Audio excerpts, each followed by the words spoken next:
take that back. What they did do is they developed a massive suite of macroprudential measures to control the banking system, because they thought the problem with the banking system was that they went off in these crazy mortgage derivatives and they almost killed the economy. We're never going to let it happen. We're going to know exactly what the banking system's doing at all times. We're going to make sure they have more than enough capital so they can do whatever foolishness they want. Well, first, we're not going to let them do the foolishness because we're going to know every day what the heck they're doing. And we are going to so control the banks that there's just no surprises. But what that ended up doing is concentrating the banks and making in many ways, because of this concentration, and then if you add the dealers, it's sort of like the lightning rod for the Fed to go. Now they can crawl all over Morgan Stanley or Goldman Sachs. The banks have never been so arthritic, like unresponsive, stiff. So this all means that the Fed as a monetary policy element in terms of what monetary economics is thought to have been is no more. And this is where I cheekily and probably with, I thoughtlessly say the Fed's dead. That we do not have a Fed anymore where a bunch of guys hang out on Thursday and try to figure out, well, should we drain 500 billion or should we add $1 billion? What is the relationship with the liquidity that we provide, like in terms of like Fed funds, in any sort of, planned way or strategic way? It's all concept. And therefore, if it's concept, it's all political. It's all propaganda.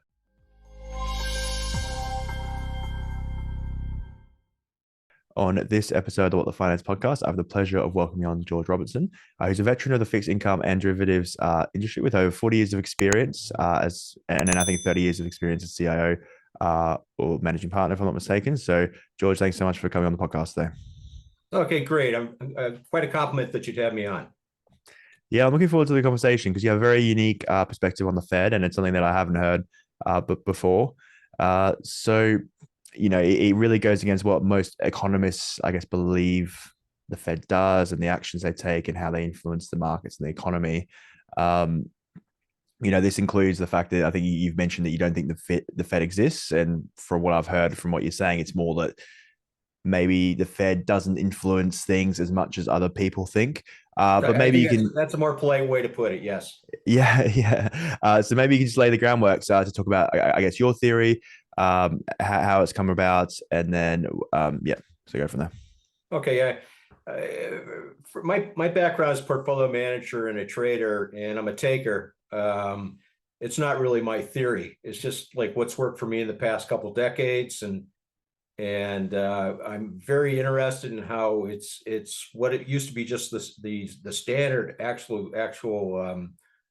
doxology has been completely become contrary or unique, and that was a little bewildering at first, but it is what it is, and that's what I'm trying to relay.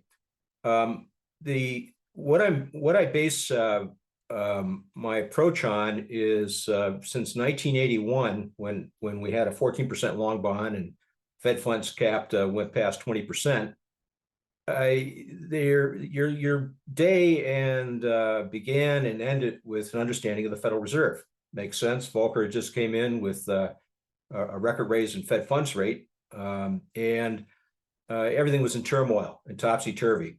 And we went through all sorts of various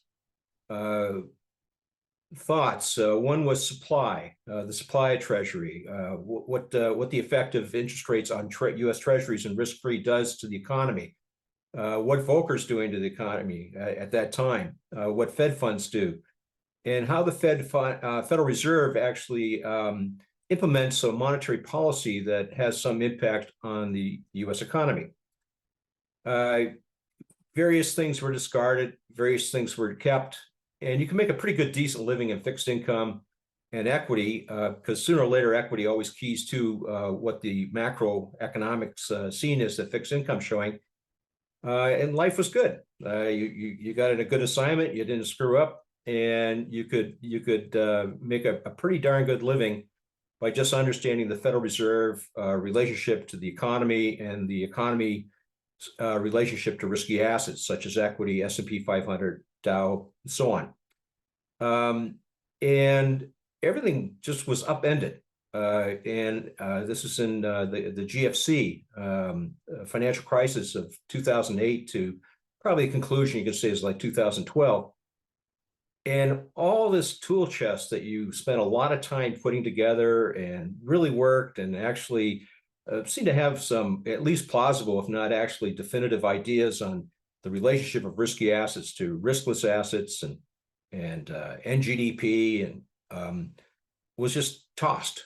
It disappeared from the central command of like where all this stuff intersects, which is the Federal Reserve and its FOMC meetings, and it was just wiped out. So those who had this tool chest and this career based on this, for the most part, fixed income guys and portfolio managers of fixed income, found that they couldn't call the market for the life of them from about 2012, 2013 on. They're actually being, by the time it got to 2018, 2019, certainly by COVID, they were derided and you're mocked because of this is old hat, this is old fashioned, this doesn't work. And what this all comes to right now, and I'll try to really put it together quickly, is that the Fed was, I think, had the heck scared out of them, as they should have. It scared the heck out of me with when we had 8% spread between 3-month Euro CDs and Treasury bills. It looked like the world was going to end. It looked like everything was going to seize up. Banks were going to disappear off the face of the earth, large banks. Lehman had gone down, and it wasn't clear that this wasn't going to spread to all the dealers, and some of the banks were suffering. So the economy was strapped. Homeowners had a terrible problem with illiquidity, and bankruptcies were growing. It was a bad time.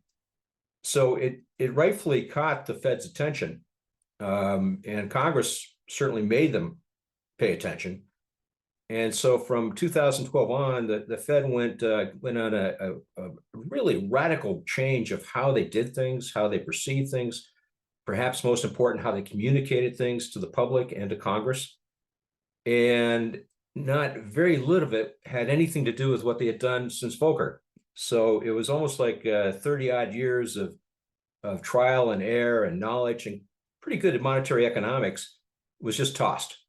And what was taken in its place was that the Fed set out to administer rates right out to the 10 years, and of course the influence right out to the 30 years through quantitative easing, and then later as we come to quantitative tightening, which really, if you looked at the flow of funds, quantitative easing has no ease. It's a nice idea and it's a good concept. And Bernanke joked about it, and various economists who disagreed with it were just tossed, or they had serious problems, like the bastion of the St. Louis Federal Reserve Bank.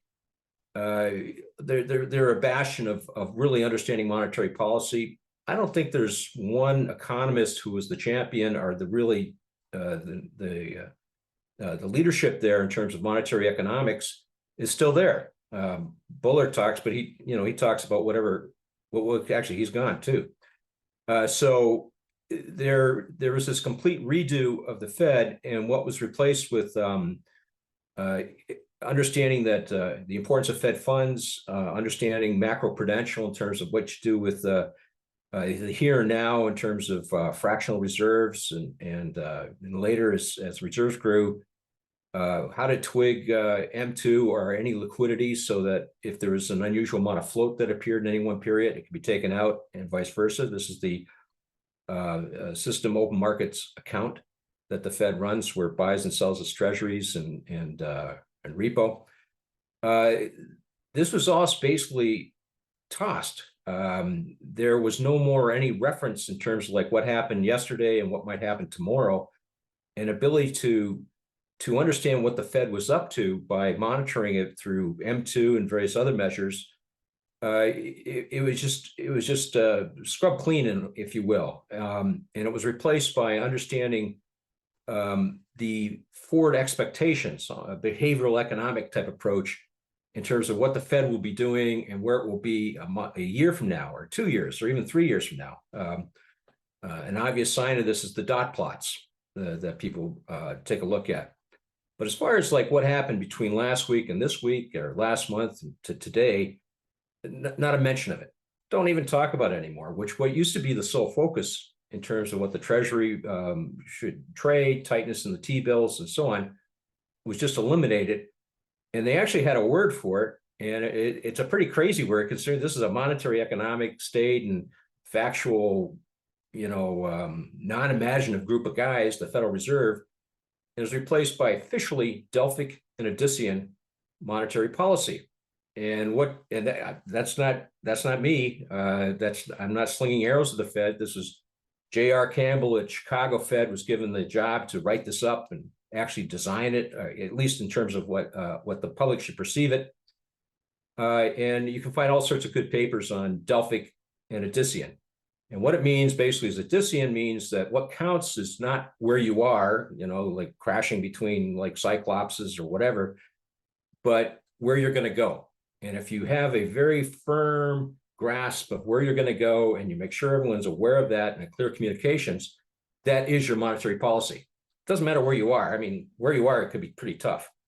But as long as you can tell the markets and the US government through Congress that you will be here in a year or two and have a good spiel to back that up.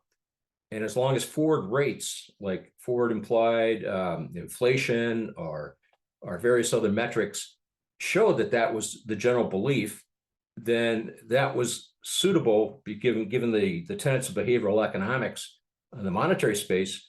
That was good enough. As far as what was happening in terms of 1 week to the next week or 1 year to the next year, that was noise. The Fed's very powerful. We're very strong. We say what we're going to do, and you should count on that. That's what's going to happen. And if we say this is what the effect will be in a year, 2, 3 years, that will be it. That was the Odyssean monetary policy, which has replaced pretty well all the day-to-day, week-to-week policy.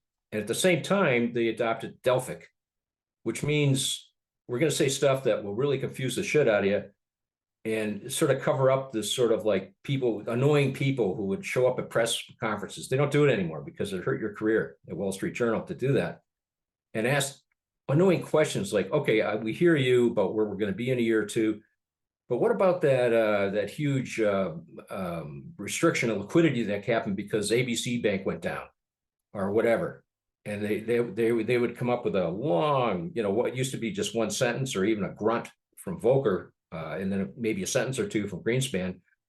By Bernanke, it became 3 paragraphs, and people would underline it and score at the FOMC meeting, and he now used was instead of is, and all these iterations. And that's the Delphic part of Delphic and Odyssean. The problem with all this is that at the same time they did that, they scrubbed out metrics that we used to watch closely, not so much to expect that they would express their monetary policy bias that, but we could just see how good a job they're doing. And that was certain numbers like M2 and certain very large bank numbers, and they start to lag the reports. And as M2, they try to disappear it. They can't make it go away because it's part of the Humphrey Hawkins law set that came out in the 70s that they have to report to Congress these monetary aggregates. But what they did do is they lagged it by at least a month. And by the time it gets to the next month reporting, it's now almost 60 days lagged. So it doesn't matter what the heck's going on now. You can't find the data to back it up in a definitive sense. What this all means is that there is no set of metrics for the here and now as far as monetary policy goes. There's no way to say, Powell, you're full of it.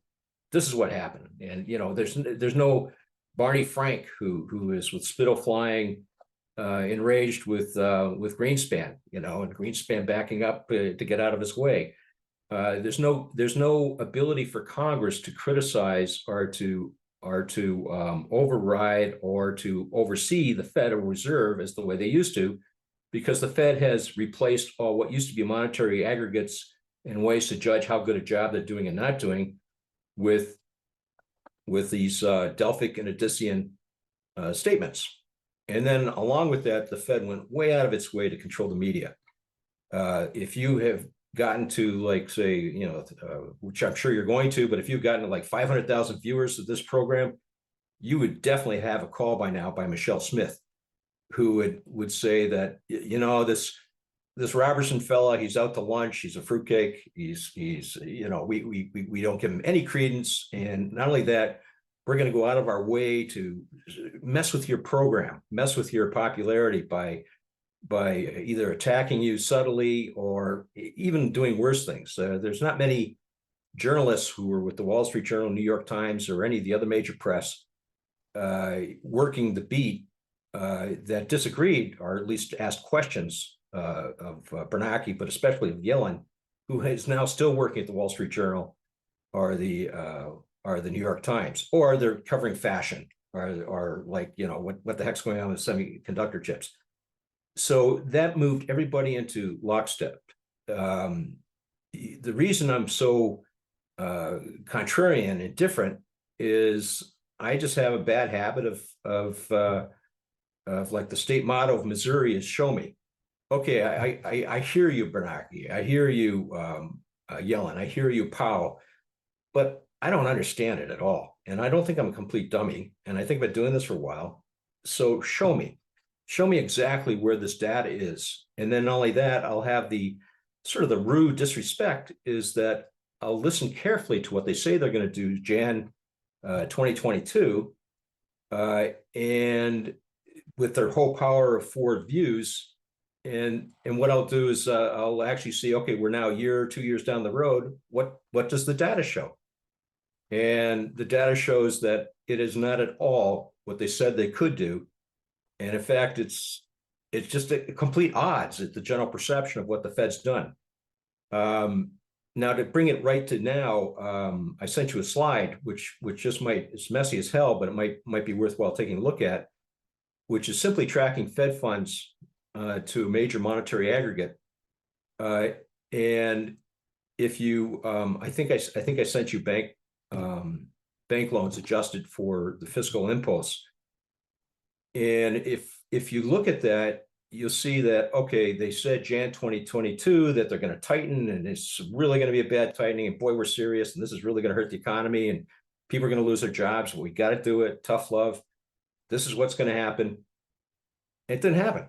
It's the Fed funds are clearly at best neutral now. In other words, all that has happened now is what Powell tried to do in 2018, which is normalize rates so that the Fed funds would start to gain traction with the economy. But it is without a doubt not a tightening. It hasn't tightened, and there's not a single monetary impulse or even in NGDP that has been impacted by the Federal Reserve so-called tightening. If you want to take a thought of this, might be that if the Fed funds should not have been at ZIRP already when COVID was in the COVID fiscal response was having a very beneficial impact on the U.S. economy, but they kept it zero right till Jan 2022, and it doesn't make sense that a ZIRP to whatever rate they should have been at, if they wanted to keep engaging with the economy, is a tightening. So I'm just pulling this out of the air, but it's not a bad number. Let's say that Fed funds by Jan 2022 should have just been a normal way of tracking what was developing in the economy, employment, the economy, disposable personal income. Take whatever metric you want. Fed funds should have been about a 3.5%, which would not have been a tighten nor an ease. It just would have been off zero by Jan 2022. So then for any raise after Jan 2022 to today, to what it was, 5.4, where it is right now, that's the only tightening that's happened. So maybe a 2% tightening has gone down. And that is pretty weird that a 2% tightening in a time when inflation was roaring, when it started in Jan 22, it was roaring at, approaching 10%. Now it's still unusually high, depending which one you use, 3.5 to 4%. And they're claiming that they've tightened by 200 basis points. So if anything, the Fed is still at ease. and the Fed has been beneficial to economic growth, not a tightening at all. And it is, I would say, not just sort of difficult. I'm being polite. It is impossible to show any Federal Reserve tightening based upon any metric but what they say they're doing in terms of forward anchoring and forward numbers in the economy these days. In fact, we haven't had a tightening of any degree since, 2012 or 2013. And that's when Bernanke tried to normalize, tried to raise rates to engage with the economy. And then he just panicked all to hell with the taper tantrum, and the S&Ps and the markets start to fall down. He started thinking, oh gosh, if I keep this up, I'm not going to get a Nobel, and hell, I might not get my job back, and my anointed one, Yellen, might not get the job. So I'm just going to kill this taper tantrum. It doesn't matter how it's at odds to kill it against all monetary economics prior to this. I'm going to kill it anyway, and I'm going to go back to bullshitting about like we're not that we're careful, the economy's still in bad shape, and from there on, that's what they've done. So they haven't done any tightening, any drain from the system for a decade now. So George, sorry, yeah. Can I just interrupt you? So if we can, please, do all the time. I can I can talk for another 2 hours if you don't let me. Yeah, no, it's all right. I'm sure the viewers like that. But if we look at 2013, you said I think it was 2018, 2019 as well, when they tried to raise and there were issues. What is the difference between then and now, where the Fed have raised a lot more and there haven't been any issues and the economy's growing and it's actually been, as you said, we're still in loose conditions? Why has that been different? Well, what's different from Jan 2022 is that they just started to approach a normal rate in 2013, and then they scampered right down, and they didn't even let the Fed funds rate really raise off much from ZLB, zero lower boundary. In 2018, Powell, good Republican, came in, and I'm just saying that cheekily probably, but he came in and did start to raise rates and got Fed funds up to about I can't remember what it was, 3.5 or something like that by toward the fourth quarter of 2018. And then his fellow good Republican president, Trump, just went ballistic and started to say, I'm about to go into an election year, and you're sure as hell not going to screw this economy up on me, and you're also about to be reappointed short order, and I'm the president. So stop. And he did. In fact, he eased from December 2018. He was allowed one more tightening for appearance sake, I guess. But by September of 2019, he was starting to ease, and this is well before COVID. And he was in full ease mode when COVID hit. So when COVID hit, it was sort of like, I know it's a terrible thing, but it was sort of like it gave the Fed all the cover they needed to go right down to zero again and basically disappear into the weeds and claim that, this COVID is just, we'd be really good monetary administrator, but COVID prevents that. So they maintain zero just to stay out of the way, I think. Well past when they should have started to raise rates anyway, as the economy is clearly rising. And then when Biden called Powell into the White House again, just before he was about to be reappointed, just recently in 2021, he clearly got the message that if he carries on with this, then Biden's going to be left holding the bag for inflation, and he should be holding the bag because this has nothing to do with the Fed. This is like a massive excess of fiscal spend, good or for bad. That's not the point, but that is the sole source of this inflation. So that when if Powell were to stay at zip, then Congress and Biden would be left having to explain to the people why we had 8%, 10% inflation. So Biden says you got to at least put up some show of something there. So he wagged his eyebrows, and then he got his buddy Jamie Dimon to say tough stuff in January 22. Game on. and we have this record tightening, which is not at all. It's just returning to a norm, given what's happened since. If I look back at 2018, wasn't there issues with repo markets, and that's why they said they No, cut rates? the issues of the repo market is first, they're not that extraordinary. If you think that the Fed balance sheet went to $8 trillion, which at first all of it was expressed as reserves at the Fed held by system banks. Then as it sort of dissipated into the economy, that dropped to about, I think the 3.25 trillion is held by is reserves.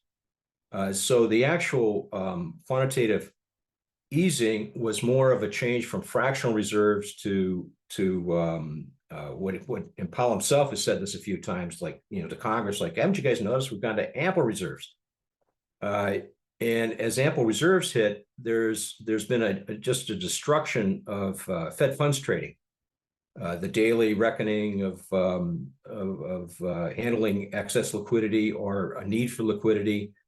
The S&Ls and certain institutions no longer were in the Fed funds market in terms of source of great liquidity. The banks had all the liquidity they want, and then on top of that, the Fed started to pay interest on reserve balances, which they did in 2015, but it wasn't noticed because we were at a low rate anyway.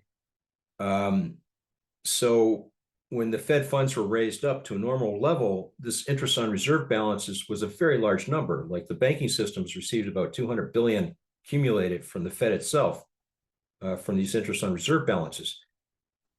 What this means is that the market just freezes up, not so much because of a lack of liquidity. There can't be a lack of liquidity because the federal government just pumped in, net $2.5-3 trillion bucks, gross about $7 trillion bucks. If anything, the U.S. is drowning in liquidity. That's called inflation, which is it should be seen as a tax where people get a little worried that maybe these guys have overdone it, pumped too much money in the system. So we got to tighten up for them, and that's the whole economy tightening up for them by inflation, or it's actually a tax to assist in this excess funding via excess debt creation. What this all means is that the reserve balances, they're applying techniques that were developed like a decade ago or so, where let's go 30 years ago, where a blizzard in Chicago airport meant that they couldn't get the canceled checks across to New York, and so we had a float that developed because the guys who got paid by the checks weren't debited yet, and the other guys were not debited in their checking accounts. So we suddenly have a surge of 500 billion or so in float. Yes, we now do reverse repos, SOMA operations to mop that up. But now that's not what's happening, although that's how the RRP, reverse repos, and measures by the Fed, it's considered that, there must be, there's got to be these like a massive illiquidity that suddenly developed out of nowhere, which is it's just not reasonable to think of. Excess savings, those savings that were above 11% of disposable personal income, let's call that the norm. Excess savings since COVID probably peaked around $3 trillion, and they're still in the system. So those excess savings got to go someplace. So no wonder there was a huge logjam of clearing as we get to key dates, end of the year, end of the quarter, with reverse repo. It has no indication of the economy, it has no indication of tightening, it has no indication of like general liquidity availability into the system. Okay, so if we look back at the theory, what you're saying is that before 2008, there was all this data that was showing why the Fed were taking their actions, and then afterwards is very much about the narrative that they were pushing and the narrative that they were trying to present. I might push back on that because I know Greenspan was very famous for creating Fed speak and trying to overcomplicate, what he was saying to maybe make people second guess. But is that really what you're saying? So after that, even with QE, even with interest rates, the main thing is for the Fed has been the narrative. No, the narrative is all. Greenspan was actually accused of being confusing and opaque, and it wasn't Delphic. He was just like, what the hell did he just say? Exuberance, this, that, all that stuff. And we would spend weeks trying to figure out what the hell he said. And someone said, well, what he really means is this or that, whatever. But we would always watch various metrics come through on a weekly basis to say, in a couple of weeks, we say, that's what he means. And a lot of his confusing statements were based upon risky assets, usually the stock market, like what the hell's going on in the dot-com bubble. Now, when Bernanke developed this Delphic and Odyssean, although it's just become a big mythology, forget about, that's Delphic. It was ostensibly put on because of the crisis that they were not going to do what Greenspan did. They were going to be level with the American people. They're going to level with Congress and tell you exactly what's going on and where they're going. Dot plots appeared. Various other sort of FOMC type of measurements appeared. Two things. First, anything that had a number attached to it in the FOMC, for at least the last decade, has been just crazily wrong, like by magnitudes, if not even the wrong direction. Dot plots have never worked, and they've gotten worse, not better. What they said, we're going to key to the forward implied inflation rate. Well, it never developed. They undershoot inflation by 2% for about 8 years. Nothing they did resulted in what they said they're going to do, because basically they didn't do anything. They just hung out at ZERP, and I'll take that back. What they did do is they developed a massive suite of macroprudential measures to control the banking system, because they thought the problem with the banking system was that they went off in these crazy mortgage derivatives and they almost killed the economy. We're never going to let it happen. We're going to know exactly what the banking system is doing at all times. We're going to make sure they have more than enough capital so they can do whatever foolishness they want. Well, first, we're not going to let them do the foolishness because we're going to know every day what the heck they're doing. And we are going to so control the banks that there's just no surprises. But what that ended up doing is concentrating the banks and making in many ways, because of this concentration, and then if you add the dealers, it's sort of like the lightning rod for the Fed to go. Now they can crawl all over Morgan Stanley or Goldman Sachs. The banks have never been so arthritic, like unresponsive, stiff. So this all means that the Fed as a monetary policy element in terms of what monetary economics is thought to have been is no more. And this is where I cheekily and probably with, I thoughtlessly say the Fed's dead. That we do not have a Fed anymore where a bunch of guys hang out on Thursday and try to figure out, well, should we drain 500 billion or should we add $1 billion? What is the relationship with the liquidity that we provide, like in terms of like Fed funds, in any sort of, planned way or strategic way? It's all concept. And therefore, if it's concept, it's all political.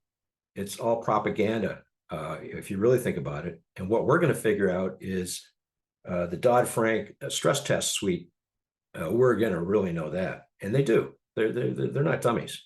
But as far as monetary policy, it doesn't exist anymore because it's just a distraction from our main event, which is to control the risk of these banks through various suites of macroprudential measures and also the Dodd-Frank stress test. I hope this is helping out. But what this all means is that the trading element, the portfolio managers, the pundits, first the media has all been hamstrung by, as I've said before, but everyone is in such a strange lockstep that never did exist for the first 30 years of my career. People would get in fistfights at bars about whether they thought the Fed was hawkish or dovish. And it was very passionate, and it was all based on metrics. So like, well, I know this, or are you aware what Corrigan is saying, or this or that? I'm showing how old I am. And it was really concentrated on, and there was so much room for error that it made the market. And at the same time, the market was allowed to go on into price discovery. We're saying, no, it wasn't these guys were right. And then next week it would all reshuffle, and the Fed was sort of like a central clearing agency for all these ideas and thoughts and risk that was put on, which they would clear out every week, 2 weeks, or certainly by every FOMC meeting. Now it's just disappeared. There is no only one view which will keep your job probably, and also allow you to trade sentiment. It should not be forgotten that Bernanke now works with Citadel, and he's the author of a lot of this stuff. That if you want a job, if you want to have an idea of sentiment, if you don't want to appear like a jackass or a contrarian or whatever you might think of me, then you will do what the FOMC said to do. And it might be some derivatives. Nick Tamiris at Wall Street Journal might brush it up. Michelle Smith who's the press agent, whatever she's called now, the head of the interaction with the press by the Fed, is tenacious and powerful and effective. Actually, the most probably if Trump, Biden, or whoever want to get reelected for POTUS next year, they should go call up Michelle Smith and they should say, "What do you want? How about $50 million? You're our press agent," because she is the most remarkable, adept person in terms of shaping the media into one story. Talk about talking points. I don't think ever the Wall Street Journal and the New York Times and Bloomberg have all been in lockstep. There isn't any debate in terms of what the Fed's doing amongst all the major press. It used to be hell, they go berserk on each other, and that's Michelle Smith. Didn't last year there was sort of Bloomberg was saying there's a 100% chance of recession, and other media companies were saying there's a 100% chance of recession. Yeah, everyone was going on and on about the recession. Why? Because Powell said there was going to be one. This is in Q1 in the FOMC. I forget exactly which date it was. He said, "I'm so sorry. I'm really sorry, but our first mandate is this inflation thing, and we're going to have to get a lot of people fired. I assure you that's going to happen. And we will raise rates, and it'll cause pain." And he's mourning for the sake of the government, but he's got a tough job to do. And Biden says, "I don't know if I would do that, but that's not my political problem. That's Powell is going to be the sin eater of all of us." And of course, the press picked it up.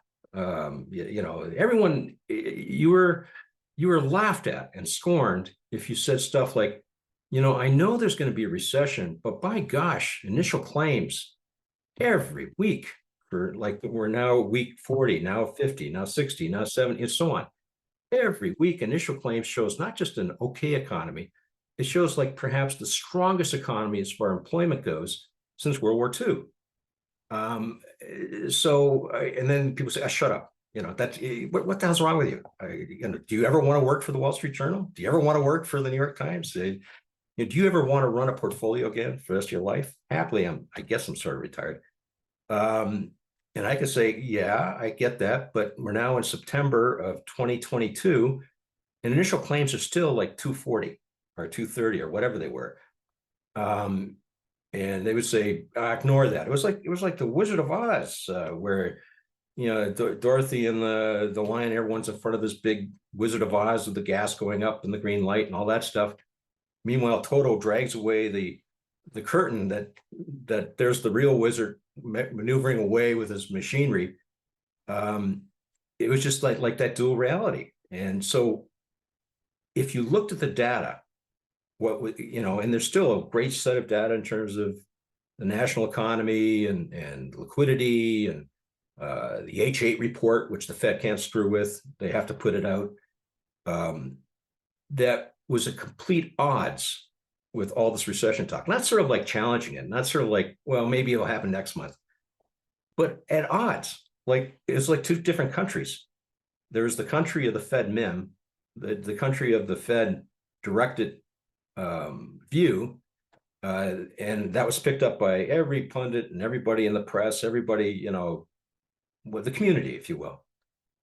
And it was that was country A, but country B, as shown by the data, was having a great time. There is tons of jobs, tons of liquidity, tons of growth. And so party on. The trouble with all this is that risky assets, they can have great overshoot or undershoot. There's never a central exchange that settles out where S&P 500 should be versus the realities of the economy. It's either always like 10, 20, 30% above where it should be, based upon what the economy is doing and jobs and so on, or 10, 20, 30% below where it should be. And it's only at the right value. And this is the problem with being a macroeconomist. Who would want one? Because, hell, they're only right like a broken clock every now and again. They're only right as they're zooming from like excess overshooting to excess undershooting. And then there's some event at the bottom end, and then they just come roaring back. So they're like some sort of asteroid that only goes by Earth every 2,000 years, but when it comes by, it really roars by. This is what. So when the MEM started, when all this pressure and this generally accepted view that we're not going to look at data, we're just going to look at what the common statement is. This is of course start the drop from the D's 2021 highs to about quarter two, I think was the low. JP Morgan hit 99 just before its third quarter earnings.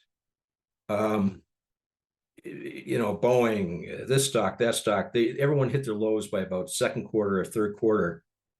And it was just because we know there's a recession coming. Wasn't even a debate. And only a Looney Tune would say that the Fed is not going to induce a recession, because look at this. They've gone from 0 to 5.5% Fed funds. You got to be actually, they weren't even there. They're like 3.5% by that time. So you got to be a Looney Tune to not recognize the fate that's in store for the U.S. economy, which is a recession. Well, that turned out to be the lows. The end of third quarter of 2022. And of course, we kept talk about a wall of worry. People say, oh, okay, it's not this month. It's next month there's going to be the recession. And then next month. And then people eventually stopped talking about it because it was pretty foolish. And then they started saying, but damn it, we know there's a cycle going on here, because we know the Fed is talking sternly and with worried tones. And as Powell is leaning in over his bifocals and saying bad stuff, and there's being interpreted stuff as Michelle Smith and various other people get it out to the press that we're not out of the woods here. I will beat inflation, and there's a monetary cycle. We just can't see where it is. That's the problem with that. So all the risky assets start to price accordingly, like housing, S&P 500. But of course, we saw the first surge up from the end of quarter two into the beginning of October or September, and then it dropped again because, by gosh, we're going to have a housing recession, or this is going to. So, and then of course we've had this for most people an amazing November, but for me it was sort of like, what's taking us so long? So that's the spiel. So I think what's going to happen here is that we're going to reconnect the fundamentals, or at least what we're going to do is go to the overshoot position as Fed wise up to the reality, as people wise up to the reality of the Fed and no longer respect it. And I think the overshoot is going to be pretty dramatic. It's going to be pretty crazy. So what do you mean by overshoot? I think right now we're about 10% below fair value. In other words, stocks got about another 10% to go. I very flippantly said that's going to be 5,000 S&P by the end of this year. I said this like about a year ago. And some people are actually saying, you bozo, it's only at 4,600. Okay, all right. I freely admit that I missed out on 400 points, but it's not over yet. The year's still done. But that's just to get to fair value, or whatever you want to use, like where it's in sync with the economy. Whenever the stock market does that, it has, especially in this foggy world of no data, no clearing by the Fed of reality, it's going to probably go crazy, and it's probably going to go into 10, 20, 30, 40% overvalued, especially as all the people who've been very hanging their hat and their careers on this bearish view of risky assets just get clocked, structural shorts that are in every ETF, every endowment. Everybody is, they're not even close to being neutral on their economic exposure. But then they start to say, now I got to really catch up. And not only that, I now got a game going on because I know it's sure money. We were wrong. And I don't know what the spiel comes in, the anti-Fed spiel, whatever it is. And off they go to the races. We saw bubblings of that with AI starting, and maybe there'll be another thing going. There'll be some sort of exciting spiel that will permission people to ignore the Fed, which they know is always there, but now we can safely ignore because of this. So we're probably going to go, it could be as much as another 20, 30% up. Now, this is where the problem, where I get a little worried, actually I get very worried and scared, is that as this overshoot happens, if it does start happening, banks but the Fed's going to try to stay on top of them, but non-bank financing opportunities will start to get greedy. They'll start to lend excessive amounts to allow people to buy assets or to get involved with asset plays. And then eventually the lending or the financing has to be there to service the existing lending, which is usually on a short-term basis. So now you're getting lending to service lending. And that of course is the standard Minskian Ponzi stage. And if the people that are not the banks that are sitting under the Fed's thumb, even them, will probably find every way they can get out from underneath it. As we get to a Ponzi stage of the last one, which we had, which was home lending, mortgages going into 2008. I don't know what the variation. Mortgages are a good one because they could be financed up to 80%. So it'll be some sort of leveraged asset that requires this debt. And if they start to finance debt with debt, then what happens is that it hits a cusp point where it just all falls apart. And we now have a Fed that is of little effective power. So they can say all the hell they want, and they can do all the QE they want. They can do, they can do whatever they want. But by then, people are onto them, and they know that they're full of it. And then we have this Congress, of which at least half of them seem bought off by crypto lobbyists. And whenever Powell was in front of them, instead of talking about like, well, what about this and that, like what they used to talk to the Fed about, Patrick McHenry would start talking about, but what do you think about innovation? And you could always see like Powell go, huh? I thought we were here to talk about Silicon Valley. And he's confused and baffled. But and then he's sort of grateful, like, okay, yeah, innovation's good. Okay, now ignore the bank system. Innovation's good. Can I go? Yes, you can go. So Congress is like just not asleep at the switch. It's a pretty dire scennario. For fun with my my Twitter account, I keep copying Sherrod Brown, Senator Sherrod Brown, in charge of the Senate Financial Committee. My fantasy is that some junior staffer is actually following these tweets and becoming informed in terms of what's going on. Because if I'm right, and I actually hope I'm wrong, but if I'm right, we're going to have just a hell of a time coming up here, probably after the election when we hit peak greed for a possible Ponzi stage. So that's sort of I got a ton of data and all sorts of graphs and charts and things that go on, and they basically address what I said, was that I just find it very difficult. I'm a pain in the ass. I find it very difficult to accept the general statement as fact. Yeah, it might be fact, but I never made a living off that. And I saw a lot of people got destroyed by that approach. I never let Wall Street Journal set my trading or my portfolio management or the people with me, what they did. I would say, okay, not a bad article. It's a left side column of the Wall Street Journal front page. Makes sense, but show me the facts. And whenever you can't justify the general mantra, the general mem with facts, that's either an opportunity to save yourself and not go over the cliff, But more importantly, it was often the best trading opportunities our portfolio managements construct that made the best sense. And I think we're approaching those times too, where there's going to be tremendous opportunity. But you have to, the first thing you have to do is just accept the fact that as terrible and as uncomfortable as it is, there is no monetary cycle now, and there's no Federal Reserve Bank that's operating. But could you say that a lot of the exuberance recently has been because they're talking about they're being a bit more dovish and talking about cutting, or you think that's just No, a side I think effect? that's what's being said. Fed's going to cut. It's on the, how can you argue with Fed fund futures, which have always been wrong, by the way, for since they started to pay attention to them, because they got to mimic the dot plot, which is, they might be 25 basis points above or below the dot plot mean.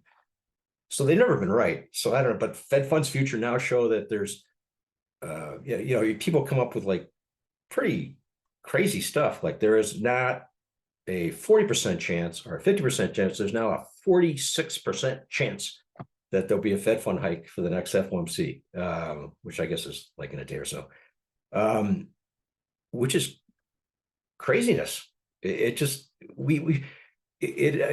I jokingly say it's, I don't know if you remember the Peanuts, again, I date myself, the Peanuts cartoon where Lucy would hold the ball for Charlie Brown and he'd go running up to kick the football. I don't know, this might be an American ancient image, but bear with me. And then the joke was, every time she'd pull the football away from Charlie Brown, he'd fall on his face. I see you didn't read Peanuts and you're not as old as me.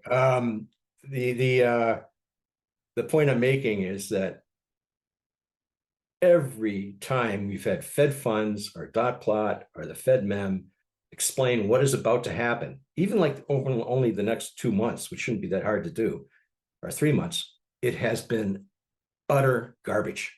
It's been wrong. And yet, once again, people are, I don't know what I think Michelle Smith sends out a fax at a certain time, and they all have the same fax. And it's a secret fax, and so they start to share it. And I don't know. I really don't know how the process is. But everyone, once again, approaches this problem with saying that I am smart enough to understand forward values or forwards. You are not, but I am, because I don't want now just be rude.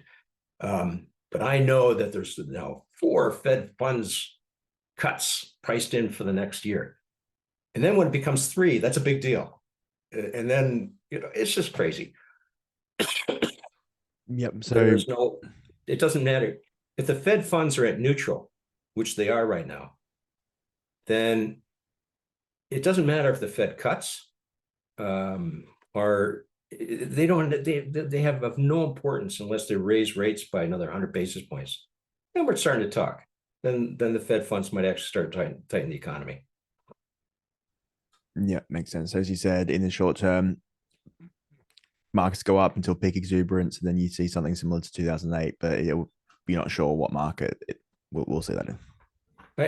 It's usually in anything that has leverage. We had phases in the 80s where it was risk equity arbitrage guys would hit, our green mailers would hit bank financing, whatever means possible.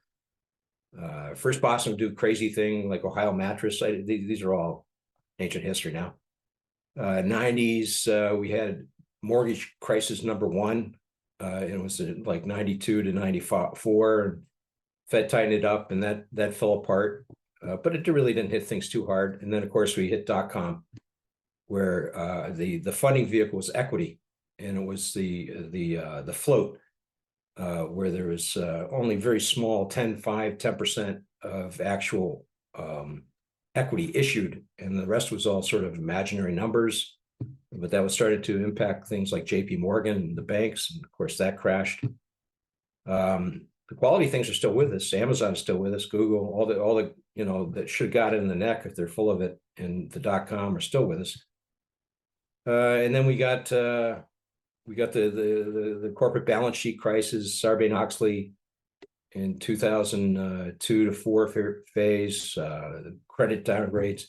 So we've had little iterations. Then we hit the big one, which was 2007 to 2012, which was the crisis for the home market, because that was the 80% leverage vehicle that was going to like collect all the toxic exuberance or Ponzi scheme. Now, how do if you look at it, the other thing is that because the market in general is sort of, and even the Fed's doing this now too. They realize that they're full of it when they talk about Fed funds tightening. Like you don't hear them say that much about Fed funds anymore. So they started this in August, and various Fed governors and Powell himself was talking about that. Well, what we really did cleverly was we raised U.S. Treasury rates in the 10-year up to such a level that that's going to tighten. And if U.S. Treasury rates are well below where they should be anyway because of QE, then if we just let loose, if we quantitative tighten, supposedly, that is a tightening, and the 10-year Treasury rate's going up, and that's going to tighten the system like that. Well, a risk-free rate has nothing to do with the general economy. If real rates should be the risk-free rate, roughly, over time. So if I raise U.S. Treasuries to 5%, and that is the risk-free rate, it's about 100 basis points lower than that. But let's say 5%, that means that I'm forecasting that the real NGDP will be a bucket of 5% for the next 10 years. In other words, real GDP is equivalent to real risk-free rates over the same time interval. So what they're saying is not that the Fed's tightening, but actually and this is Irving Fisher stuff, is that there's actually a loosening going on in the system by normalizing rates, which is actually permissioning real U.S. economy to go up with it. Now, nominal rates is a different thing. Then you throw on inflation and stuff like that. But the real rates is, and sure enough, although I'll take one data point. What the hell? Everyone else does it. Third quarter real was 5.2% GDP. That's because the U.S. Treasury 10-year rose up toward 5%. I've gone way too far, but it's a nice spiel, right? It's certainly just as good as any other spiel that's being floated out. It's really interesting. And thanks so much for your time today, George. I've really appreciated how you've explained it. So my last question is, what is one message you'd like people to take away from our conversation? I think we have to, we don't have to do anything, but it would be very good for the U.S. economy and the country if debate and discourse were to start to redevelop. There's a lot of experienced monetary economists out there, macroeconomists, far better than me, but they're quiet now. Everyone's quiet. Everyone moves in lockstep. So it will sort itself out if we had actual real debate and discussions, even arguments in all the public forums. I think that'd be good. It might prevent the excess that I fear coming forward. No, I agree. I think that's a really important thing moving forward, and hopefully we see more. Just more conversations like this where people can agree, disagree, whatever, and move forward. It's not a battle. But thanks for your time. If anyone wanted to find out more about your work and what you do, where would the best places for that be? I have a course. I have a Substack. It's free now, so that might be what it's worth. But the Monetary Frontier is the Substack title. My partner, Riddick Goyle, who's at RPGOYAL_, does a lot of the great work that's on there. And it's basically the essence of our talk. And then also on Twitter, our X, I'm sorry, Elon, X, I'm at Bickering Brattle, BICKERIN Brattle. Perfect. I'll put that in the description below, but thanks again for your time. Okay. I really appreciate the compliment. Thank you very much. Thank you so much for listening. And if you enjoyed the episode, please subscribe and click the bell icon so you are notified when new podcasts are released. I hope you're leaving with some great value about investing, trading, and finance. See you on the next show.